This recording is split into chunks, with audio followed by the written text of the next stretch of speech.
You're part of the Morning Majority, 105.9 FM and AM 630. WMAL. 7:37. The Bryans are here. Karen Henretty's in for MK, who's still off and will be back next week. Well, as we mentioned earlier this morning, this is a big day in the state of Maryland because the Inter-County Connector, the ICC, is open now. You can drive from 270 to 95, or if you live over on 95 all the way over to 270. And if you look at the history of this thing, it's been sort of on the books for about 50 years, about 35 years. They've been seriously talking about it.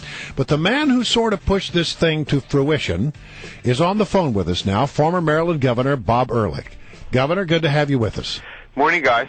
Well, I got to ask you, how do you feel? This is the day that you worked very hard to make happen. Yeah, it's weird. It's happy. It's after 50, 60 years of planning and politics and off the maps and on the maps and promises and broken promises, it finally happened. So I think it's a good day for Maryland. That's for sure. Have you driven it yet? The part that's been open, yes. Yeah. And so I was looking for my name, by the way, on a bridge.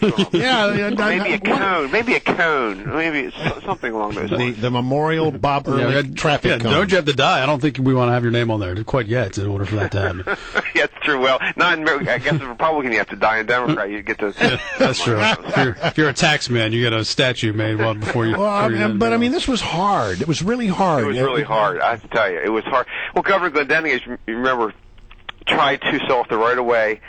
My immediate predecessor. There was a lot of opposition. It wasn't large. It was sectional. It was loud. But I had a great partner, Doug Duncan, by the way.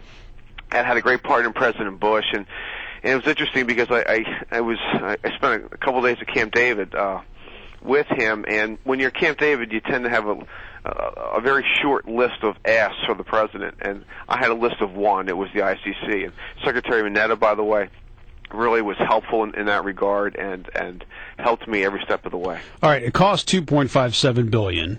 We talked about this morning. There was a road that's similar in Texas that only cost about half of that. 1.43, so a little bit less than half. So why did it cost so much money to build this thing?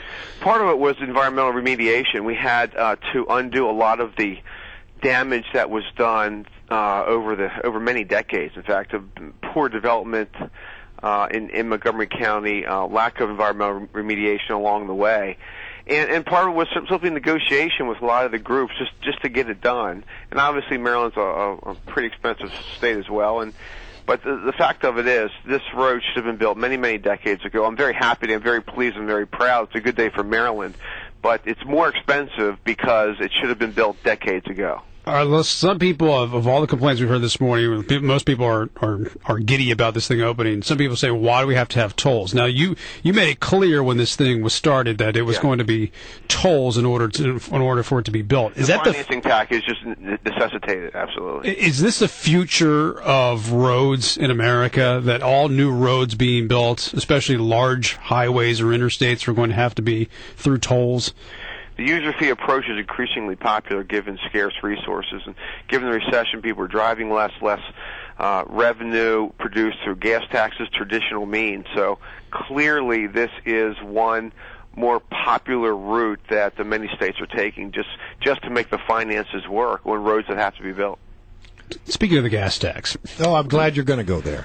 We're hearing that early morning, guys. That in Maryland, the gas tax is going to go up 30 cents over the next 3 years because most of the money from the transportation fund was taken to spend on other things. 30 cents for over 3 years. Well, I think that rationale is first of all other transportation. Yes, it's been spent on transportation. The borrowing that's occurred out of the Transportation Trust Fund, to my knowledge, has been paid back, if not fully, mostly. So the problem here is a flat revenue line as a result, as I said, of the recession and people driving less in the whole 9 yards and more needs. So would you be in favor of the gas tax? No, during a recession with sustained 9% unemployment, people hurting, now a gigantic increase in the gas tax is it's very hurtful in my mind. Now, I have to tell you this, that during my tenure, Democratic leadership in Annapolis was very fond of the gas tax. They were always beating me up on the gas tax. Raise the gas tax, raise the gas tax. My suspicion was, and my strong suspicion was, it was more for general revenue purposes as opposed to Transportation Trust Fund. Governor, I mean, I often talk about being from Texas, but the truth be known, I have lived in Maryland probably longer than I ever lived in the state of Texas. I love the state of Maryland. I consider it home. And I'm really worried about the sort of the way the state is going. You're talking about raising the gas tax. You're talking about a flush tax. You're talking about a tax on millionaires. It seems that they're doing everything that they can in the state of Maryland to drive business to Virginia. Well, we already have, and Virginia's been making fun of us for years. And this is a long answer, and it's far too long than we have today. The reality of it is, Maryland's moved left. It's moved strong left, and it's moving increasingly left today. It's been driven by politics in the Washington suburbs. All of you know that. It's going to be quite difficult to elect a Republican statewide any time in the future.